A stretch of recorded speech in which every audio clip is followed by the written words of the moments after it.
Hi guys, நான் Coimbatore fruits மார்க்கெட்டில் இருக்கேன். இது கோயம்புத்தூர் கருப்பு கவுண்டர் வீதியில் இருக்குது.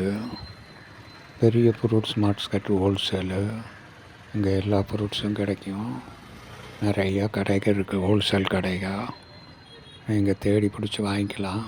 ரொம்ப சீப்பாக இருக்கும். மற்ற இடங்களை விட சீப்பாக வாங்கும். 5 கிலோ 3 கிலோ 4 கிலோ அந்த மாதிரி வாங்கிக்கலாம். நிறைய அவைலபிள் கிடைக்கும். கடைக்கு நிறையா இருக்குது. ஃப்ரூட்ஸும் டெய்லி வருது லோடு. ஃப்ரெஷ்ஷாக கிடைக்கும் உங்களுக்கு. டெய்லி வாங்கிக்கலாம். நீங்கள் இங்கே கோயம்புத்தூர் வந்தீங்கன்னா கோயம்புத்தூர் கருப்பு கவுண்டர் வீதியில் இருக்கிற ஃப்ரூட்ஸ் மார்க்கெட்டுக்கு போங்க. தேவைப்படுற ஃப்ரூட்ஸ் எல்லாமே கிடைக்கும். இங்கே வந்து வாங்கிக்கிங்க. உங்களுக்கு வேண்டிய ஃப்ரூட்ஸ் கிடைக்கும்.